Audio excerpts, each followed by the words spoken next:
Bom, vamos falar com a presidente da Fiocruz, Nízia Trindade. É um prazer falar com a senhora, doutora.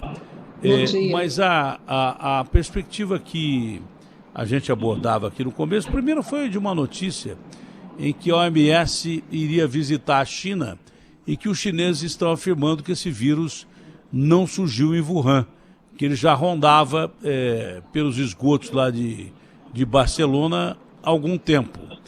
É provável, é possível que esse vírus hoje interessa, sob o ponto de vista científico, onde surgiu o vírus, não é? Mas interessa muito mais a gente combater o vírus, mas é possível que esse vírus exista há mais tempo do que foi anunciado, mesmo porque quando foi descoberto na China, o governo chinês demorou a informar, a OMS demorou a informar o mundo, enfim, houve uma série de erros que infelizmente causaram um caos. Mas é possível que esse vírus exista, inclusive no Brasil, antes do que foi determinado, antes de janeiro, fevereiro. É possível que esse vírus exista no mundo há mais tempo ou não?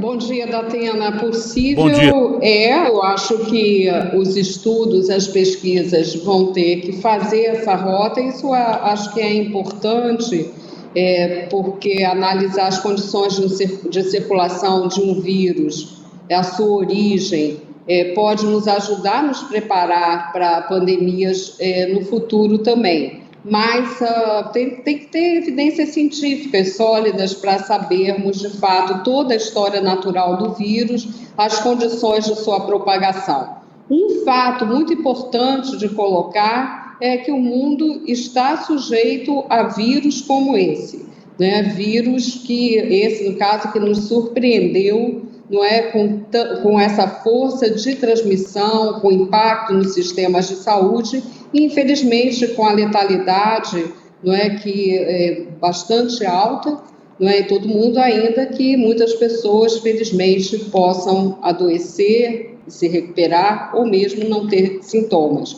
E eu aqui expresso meus sentimentos a todos os que perderam familiares, pessoas queridas, infelizmente, por essa pandemia. Então, eu acho que tem que haver muita pesquisa científica, inclusive para nos prepararmos para um futuro, mudando o nosso modo de comportamento, reforçando os sistemas de saúde, os sistemas de vigilância.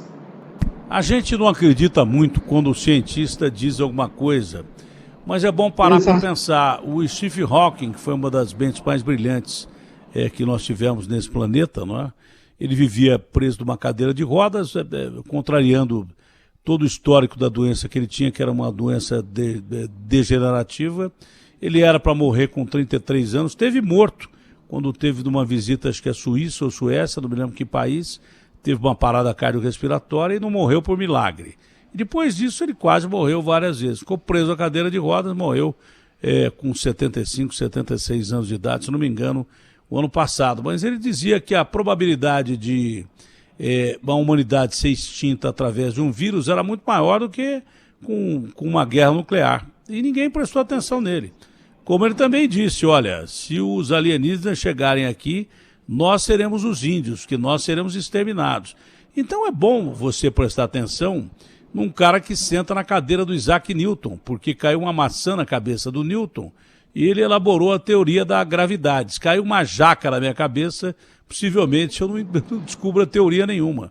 Então é muito bom a gente prestar atenção em dados científicos. Falando nisso, eu me surpreendi com uma notícia hoje, porque eu sou de Ribeirão Preto, sempre fui muito orgulhoso dos pesquisadores da USP de Ribeirão Preto, né? A USP lá de Ribeirão Preto tem por tendência, tendência histórica,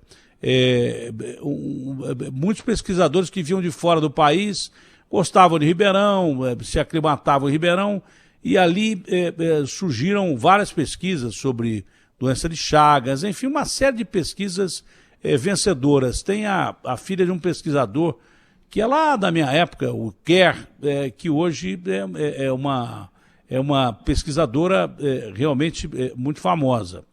Mas diz a Universidade de Ribeirão Preto que hoje nós devemos ter 9 milhões de infectados no Brasil, com mais de 100 mil mortos. Não é difícil, porque a testagem no mundo, ela quase não existiu. Tirando a Coreia, vamos botar a Coreia como um país que testou muito, por isso conseguiu resultados absolutamente positivos em relação ao resto do mundo, em controlar a pandemia, mesmo assim foi complicado. É possível mesmo que haja muito mais casos de mortos do mundo e contaminados do mundo que os 10 milhões e 600 mil anunciados, não, doutora?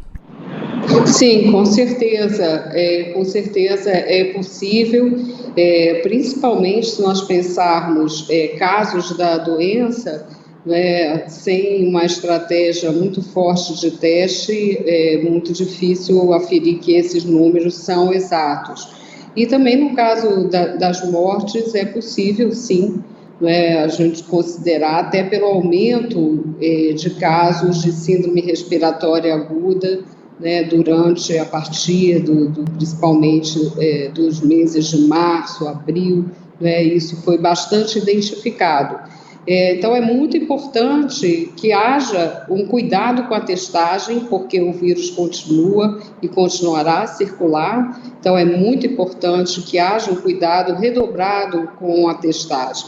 E aproveito para comentar que realmente a Universidade de Ribeirão Preto a USP de Ribeirão Preto tem um papel muito grande na pesquisa científica, inclusive saudar os pesquisadores de lá. Nós temos na Fiocruz uma plataforma de pesquisa voltada para a resolução de problemas de saúde lá também em Ribeirão Preto. Então, o trabalho de lá é muito sério e muitos grupos também de pesquisa têm apontado essa questão de um maior de casos e mesmo de mortes. Sem criar muita expectativa, mas tem um estudo recente de marcadores de câncer, de alvos, né, de câncer, que é muito promissor e muito bacana se der certo para a pesquisa da cura do câncer, um controle maior do câncer.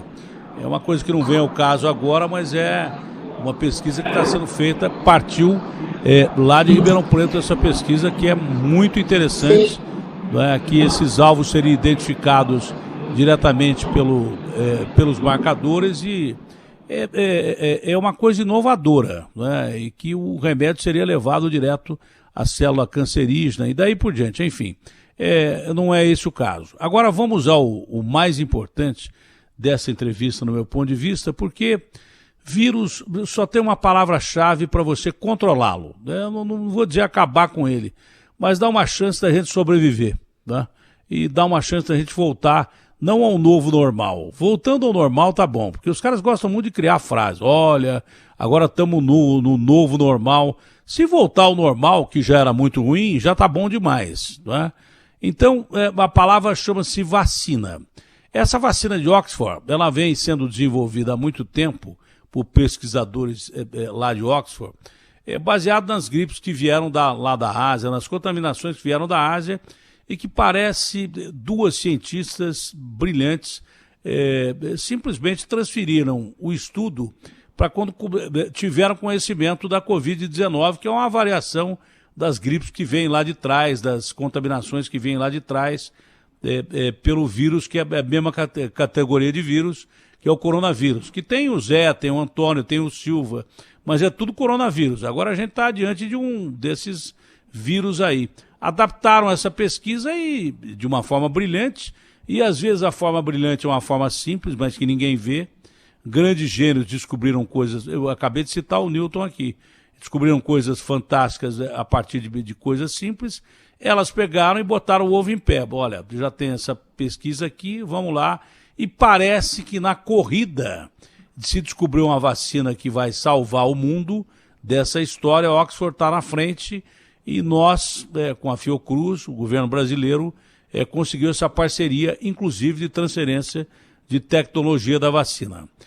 Dizem, eu também não gosto de gerar de muita perspectiva positiva não, mas dizem que o estudo está realmente muito avançado e que possivelmente, talvez já no primeiro semestre do ano que vem, a gente tenha uma vacina que seja muito funcional contra esse vírus, que seria uma notícia para a gente divulgar e o dia que divulgar, criar o Dia Mundial da Vacina contra a Covid e fazer aquela festa que nós tivemos, por exemplo, no fim da Segunda Guerra Mundial.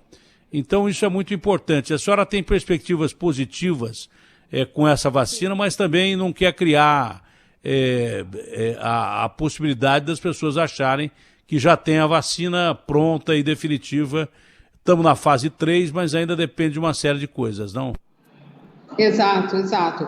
A vacina é, de fato, você colocou bem, a vacina é um importantíssimo instrumento de saúde pública e para doenças causadas por vírus, como é o caso da febre amarela, que o Brasil tem vacina produzida também aqui na Fiocruz, de fato, uma grande esperança. Em que estágio nós estamos? Começaram a ser realizados os estudos de fase 3, que são aqueles estudos realizados com pessoas, o maior número de pessoas que nas fases 1 e 2, e também se usa uma vacina de controle, justamente para comparar as reações. Nós, de fato, temos essa vacina como uma das mais adiantadas.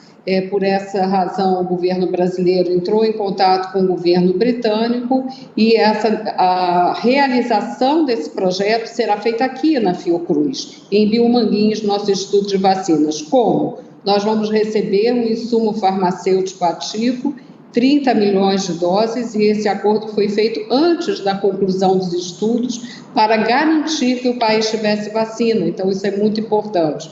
E, ao mesmo tempo, vai ser feito todo o processo, o registro, para que se garanta a segurança e a eficácia da vacina. Então, nós esperamos, chegando esses lotes que são desse insumo farmacêutico, é como se fosse, é o princípio mesmo da vacina, e a finalização desse processo será feita aqui, na Fiocruz. Então, nós esperamos, se tudo der certo, ter um primeiro lote de vacinas, final de dezembro, início de janeiro. Mas todas essas fases têm que ser cumpridas. E é também importante esclarecer, como eu disse, há muitas perguntas ainda sem resposta. Então, algumas vacinas são um instrumento importante, mas não dão uma proteção de 100%. Então, uma mensagem de esperança, mas ao mesmo tempo de cautela. Uma esperança que vem da ciência e também vem do nosso Sistema Único de Saúde, que vai garantir esse processo de imunização da população, e a Fiocruz estará fortemente empenhada em que nós tenhamos essa vacina e colaborando também com ensaios clínicos e com a discussão do Brasil e mundial para que se chegue a vacinas e tratamentos mais eficazes e seguros para a Covid-19. Pelo que já foi desenvolvido em termos de pesquisa, grupos de controle e tudo mais, essa vacina teria um percentual de proteção de quanto? 70%, 80%? Ainda não é possível afirmar. Essa afirmação só é possível ao final desse estudo da fase 3. Bom, é claro que não escolheram o Brasil, porque o Brasil é legalzinho, bonitinho, um grande país, que a gente tem samba, futebol. Escolheram o Brasil porque nós estamos na pior fase da doença. Quer dizer, o que é uma coisa muito ruim para nós, acaba sendo muito bom, né? Porque os países, outros países já estão em fase de descenso. E há uma série de fatores complicadores em fase de desconfinamento, em fase em que a doença está regredindo. Os caras querem testar a vacina num país que está sob ataque do vírus. Nesse ponto nós somos privilegiados, a gente não queria, mas fomos privilegiados com certeza, não, doutora? Não, sem dúvida, a grande circulação do vírus é um fator para que o teste seja feito aqui, mas também está sendo feito nos Estados Unidos, está sendo feito no Reino Unido, né, em países da África. Então, ter o vírus circulando, sem dúvida. Tanto é que a escolha no Brasil é uma população entre 18 e 55 anos e mais exposta, né, profissionais de saúde e outros profissionais mais expostos ao vírus. Essa é a escolha, né, para ver como a vacina funciona. Agora, é importante também dizer que é o fato de nós termos instituições científicas capazes de contribuir para esse estudo clínico, que no caso do Brasil é conduzido pela universidade, pela Unifesp, e também o fato de nós termos uma Fiocruz que vai permitir, não é, a produção dessa vacina e vai incorporar essa tecnologia. Então, sem dúvida nenhuma, o estado em que nós estamos, infelizmente, não é, de pico dessa pandemia, é um fator, mas ao lado disso também nós temos essa base científica, é muito importante. É isso que eu ia dizer. O Brasil é um grande produtor de vacinas. A gente tem condição de produzir em massa várias vacinas. Mas pelo que eu estou entendendo da conversa da senhora, eu sou caipira, eu presto atenção no que os outros falam. É por isso que às vezes eu faço perguntas que são um pouco mais coerentes. A senhora está querendo dizer que a gente pode pegar essa vacina e aprimorar essa vacina pela capacidade, não só produzir, mas pela capacidade científica que nós temos já de produção de vacinas, de pesquisa altamente avançada. O cara vai na Fiocruz, no Butantan, o cara fica abismado. A gente tem coisa no Brasil que a gente não imagina e que a gente não divulga. Divulga a morte, que nem lá no meu programa todo dia, bala, tiro. Isso a gente divulga, mas coisa boa a gente não costuma divulgar. Há probabilidade, inclusive também, os ingleses não escolheram a gente porque a gente é bobão também, não. É porque a gente tem condição de aperfeiçoar a vacina deles. Eu entendo dessa forma também, não, doutor, eu estou enganado? Não está enganado. Também temos essa possibilidade. Quando eu falei da base científica, eu também quis me referir ao próprio estudo clínico, né, que precisa de pesquisadores para ser bem conduzido.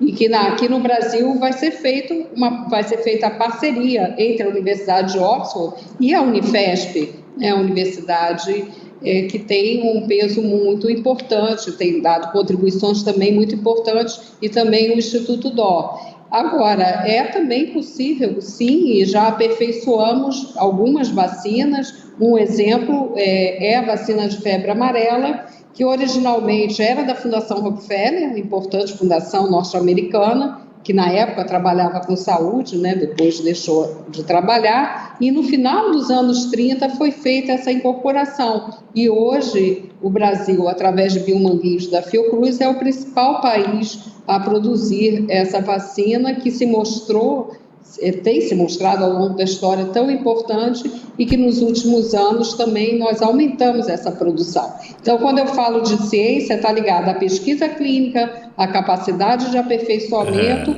e ao próprio estudo, né, dessas questões que eu falei, anticorpos, células T, tudo isso que a população está vendo nos jornais, isso é fruto de muita pesquisa científica. E o Brasil tem uma comunidade científica muito forte, em particular na área de saúde.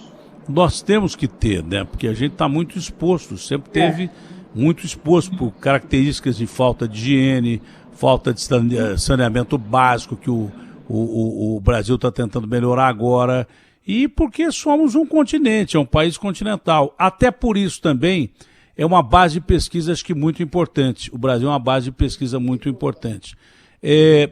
Nós somos formados por uma miscigenação de raças. Isso facilita você descobrir como é que a vacina vai funcionar em todos os sentidos. E temos também uma variedade muito grande de microclimas ou de macroclimas. Temos aqui climas diferentes. Então, o Brasil é o mapa ideal para você testar a vacina, até muito mais que os Estados Unidos. Então, acho que essa pesquisa no Brasil vai ser fundamental. A pergunta que já vem adjacente, que seria necessária, é que também nós temos uma capacidade muito grande de produzir vacinas. E quando eu falo produzir vacina, é produzir em massa. Produzir vacina em massa significa milhões. E tanto a Fiocruz como o Butantan, enfim, nós temos capacidade de produzir vacina pra caramba, entendeu? E isso é muito importante também, porque o mundo vai precisar disso. O mundo vai nos ajudar, mas nós vamos ter uma parcela de contribuição para o mundo que vai ser importante, não, doutora? Com certeza. O caso é interessante, até porque o Instituto Butantan surge também há 120 anos atrás, para responder uma outra emergência sanitária que foi a chegada da peste bubônica no Porto de Santos, né? Então é interessante, temos uma história comum e desde o início pesquisa mais soro, mais vacina como base das nossas instituições. Temos sim essa capacidade, claro que num primeiro momento, né, nós somos um país de mais de 200 milhões de habitantes, então vacinar a nossa população tem que ser a prioridade, o Programa Nacional de Imunizações define isso, mas a Fiocruz ela tem a condição, e já faz isso, né, no caso de outras vacinas, de contribuir, sim, com os demais países, como já faz hoje, né, e eu acho que conseguimos também a aprovação de uma lei importante para que essa exportação de vacinas e outros produtos de saúde beneficie a nossa instituição nos nossos programas de desenvolvimento de tecnologia, né, nos nossos programas de produtos para a saúde. Então, temos toda a condição, sim, de contribuir para a saúde global com vacinas, como esperamos, né, muito. Essa esperança não é desprovida de base científica, que essa vacina possa vir a ser, de fato, eficaz e que possamos dar mais essa contribuição entre as várias contribuições que a nossa instituição tem dado no enfrentamento dessa pandemia. Olha, quando se ouve falar que esse vírus circula nos esgotos de determinadas localidades do mundo, eu já tinha ouvido falar disso há muito tempo em Paris, que se descobriu, mas depois da contaminação, durante a contaminação, durante o processo lá ainda do confinamento da Europa, descobriu-se o vírus na rede de esgoto de Paris, tanto que foi suspensa aquela lavagem com água não potável, não é, das ruas de Paris, e imediatamente foi suspensa. Quando o senhor falar que isso aí, Barcelona eu fico meio com o pé atrás, porque Barcelona é uma das cidades mais visitadas do mundo, não é? Se encontrar esse vírus lá atrás, como a China está dizendo, há muito tempo atrás, no esgoto de Barcelona, eu acho que a contaminação da Espanha teria sido muito grande, não só da Espanha, mas do mundo, porque é uma das cidades mais visitadas do mundo. Se tivesse um cara com vírus em Barcelona, por exemplo, nas chamadas Ramblas, que tem, eu nunca vi tanta gente na minha vida, tem mais gente do que num transporte coletivo de São Paulo, tudo de uma vez. Então, não acredito muito que isso tenha acontecido, não. Acredito que se tivesse um cara com vírus em Barcelona lá atrás, em agosto, como estão dizendo os chineses, ou um pouco mais para frente, agosto, setembro, outubro, o mundo já estaria experimentando essa pandemia há mais tempo. E no Brasil, as pessoas falam, pô, mas será que tem vírus aqui no esgoto e tal?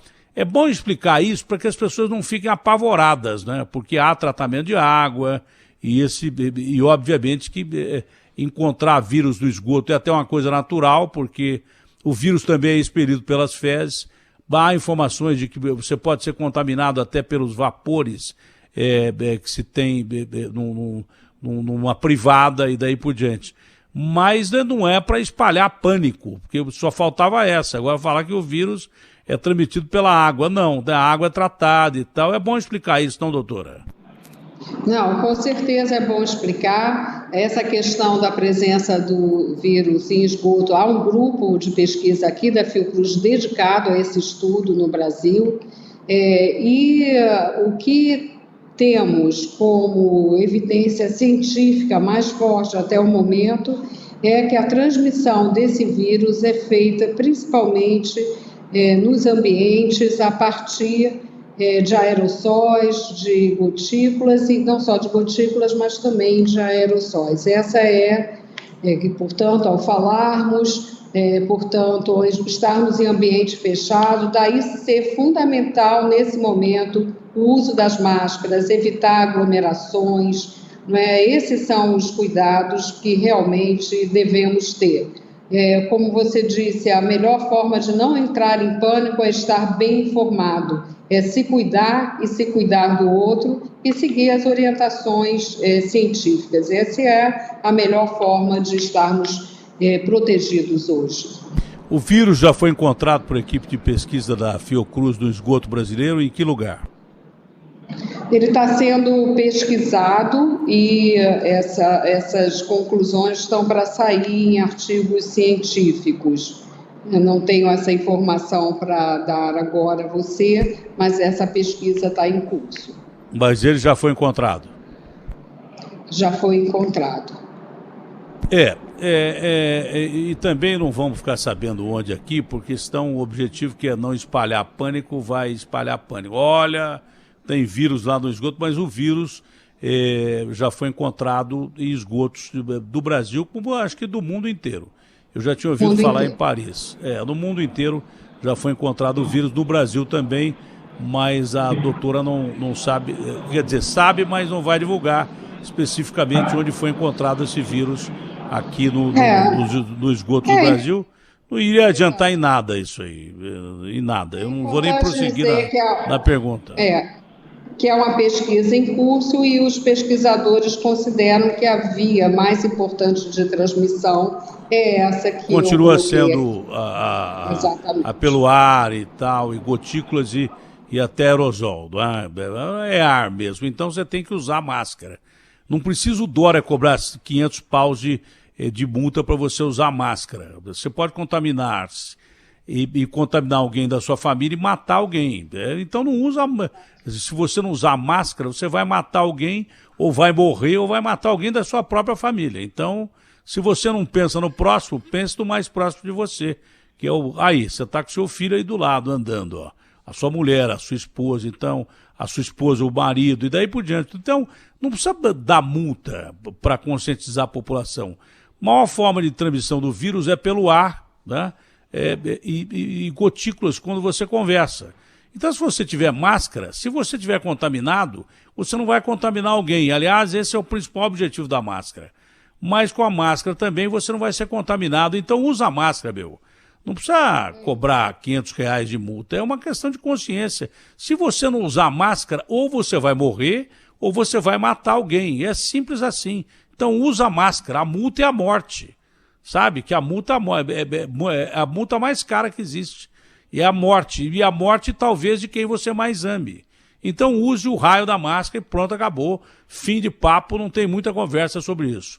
Doutora, a respeito de pesquisa com remédios, a gente tem realmente vários nomes citados aí. Existem alguns desses remédios que a gente tem um grau de confiabilidade que possa resolver a situação do paciente internado? Ou até mesmo de evitar que ele seja internado? Não existe nenhum medicamento para prevenir com eficácia comprovada, não existe nenhum medicamento já testado e aprovado como eficaz para a Covid. É claro que dependendo do agravamento da doença, como ela se manifesta, o médico pode prescrever anticoagulantes, mas isso é analisando o caso e a evolução clínica daquele paciente e outros medicamentos também, né? Que eu nem vou falar aqui dos medicamentos. Que então acaba na farmácia daqui a pouco também. E não existe nada comprovado cientificamente que se possa dizer sobre medicamentos. O que existe é um estudo, entre vários estudos que estão sendo feitos, um estudo clínico muito importante, que é o Solidariedade, do qual a Fiocruz participa para avaliação de medicamentos que possam ser eficazes. E também temos notícia recente da questão do tratamento com plasma, né? Ainda não há artigo científico finalizado que mostre isso de uma forma, né, mais definitiva, mas existem estudos clínicos importantes sendo feitos com uso de plasma em pacientes hospitalizados. Então, temos que aguardar esses estudos. No caso da Fiocruz, estamos trabalhando no estudo Solidariedade, que é um estudo coordenado a nível mundial pela Organização Mundial de Saúde. Do plasma é avançado, é até o mais lógico, não é? Você Sim. pega parte do sangue de uma pessoa contaminada e aí você tem ali os anticorpos necessários para avisar a nossa célulazinha que aquele bicho que quer entrar não é amigo coisa nenhuma que ele quer matar a gente. Então, o do plasma é uma coisa que seria muito mais lógico você conseguir chegar a resultados positivos do que a descoberta de um remédio. Claro que você pode descobrir um remédio, muitos remédios que são aplicados para determinada coisa ou pesquisados para determinadas coisas não dão certo para essa coisa, dão certo para outra. Mas aí é uma conversa mais longa. O sério mesmo é a vacina. Aqui em São Paulo, há um convênio do governo de São Paulo, através do Instituto Butantan, que é um instituto fabuloso também, como a Fiocruz, não é? O Instituto Butantan está recebendo tecnologia e a mesma coisa com a vacina de Oxford, com a Fiocruz, está fazendo com a vacina da China, que tem estudos avançados. Vocês trocam informações entre os institutos, doutora?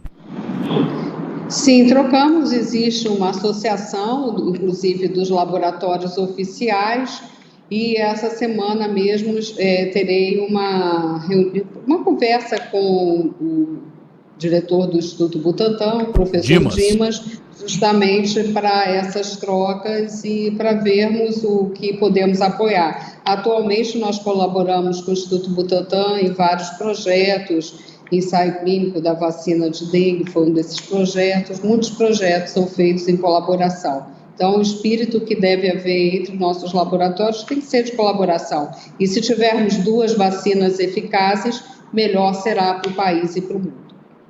Opa, e os 2 institutos têm capacidade de produção de vacina. Por exemplo, se der certo a vacina de Oxford primeiro, ou a da China primeiro, os 2 podem fabricar essa vacina em massa primeiro ou não? Aí tudo poder, sim, em princípio sim, aí tem que ver as condições de produção, porque, então não posso afirmar categoricamente, porque a vacina de Oxford, ela requer uma tecnologia que nós desenvolvemos para a produção de biofármacos muito recentemente, com plantas novas e que podem ser utilizados também no caso dessa vacina. Eu não tenho um conhecimento tão detalhado das condições específicas para a vacina de Oxford. Já a vacina chinesa é uma vacina que nós poderíamos produzir aqui, porque é uma tecnologia que tanto o Butantan quanto a Fiocruz já dominam e já produzem vacinas há mais tempo. Mas, seja como for, são possíveis colaborações em todos os níveis, desde os ensaios clínicos até a produção. Está no fim da entrevista, mas eu comentei com com alguém ligado à área de saúde, acho que foi algum virologista, né?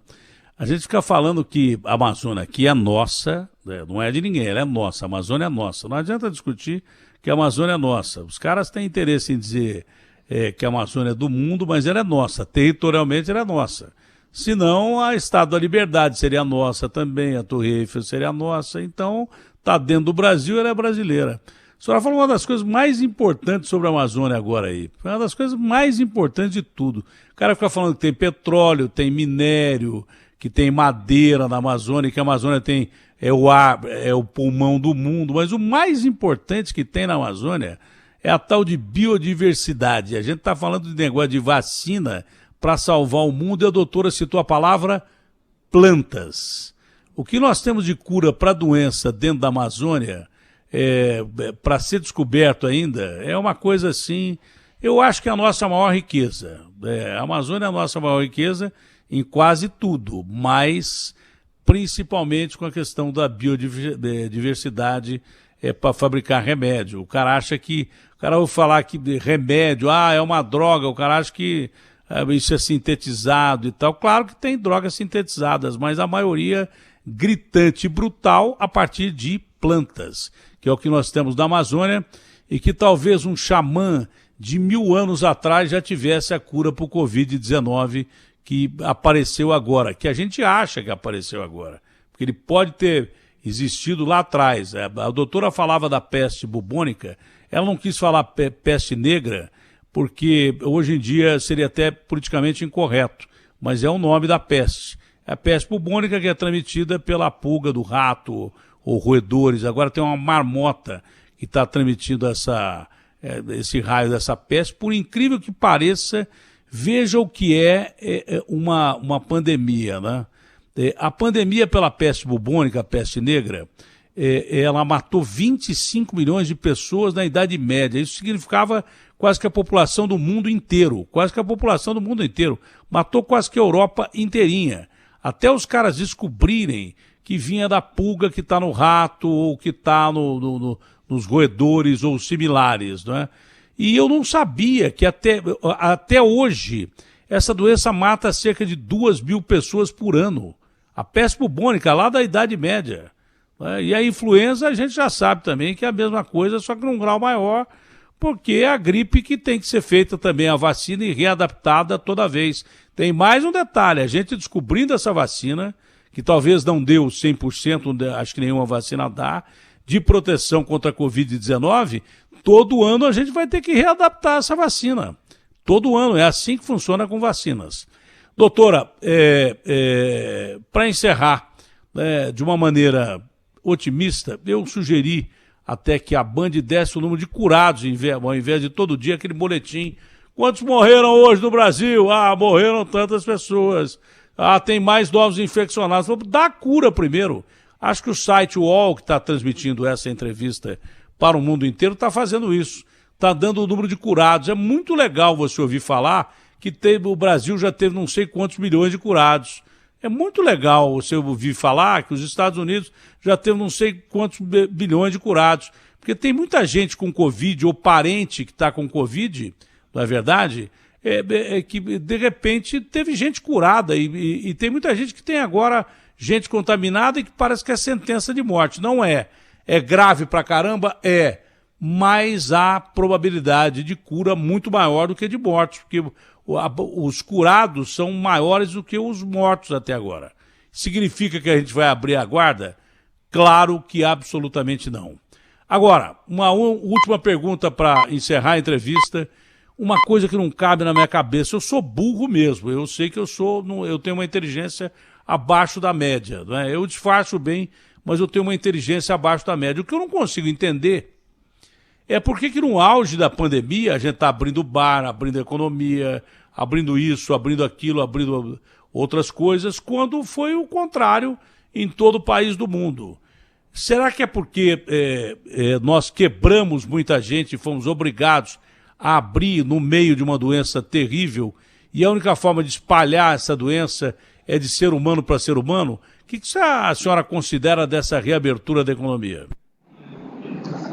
Eu acho que a pressão pela reabertura foi imensa. O Brasil tem desigualdades na manifestação da epidemia, mas em grande parte dos lugares foi prematura, porque ainda se deu com aumento de casos.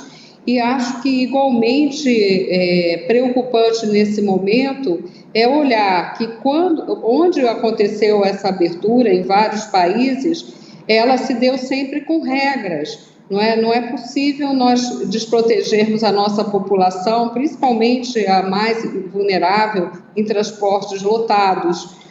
Também a inconsequência de estarmos sem máscaras, né, em bares, em restaurantes. Então, não só houve uma precipitação em muitos dos casos de reabertura, como também ela precisa ser feita com muito controle, como em todo o mundo nós temos visto isso. E não só em países desenvolvidos. Alguns estados da Índia, por exemplo, têm sido apontados como exemplos de bons mecanismos de controle para a Covid-19, além de países asiáticos, já mencionados aqui.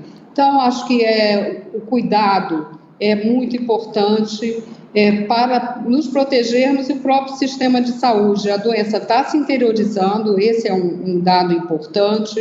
Não é? Além disso, ela tem atingido as populações em favelas e em periferias, muitas vezes com menos condições de cuidado, de isolamento e também, em muitos casos, do próprio acesso ao sistema de saúde, ainda que o Sistema Único de Saúde, ao lado da ciência, ter sido e continuará a ser um dos fatores fundamentais para a proteção dos brasileiros nesse momento. Então, vamos ter cautela, não é questão de pânico, é questão de consciência, de cuidado, né, e também medidas de governo que possam permitir que as populações mais vulneráveis sejam protegidas nesse momento. Entre os vários grupos também tem se destacado a questão da exposição dos indígenas e vários grupos do nosso país.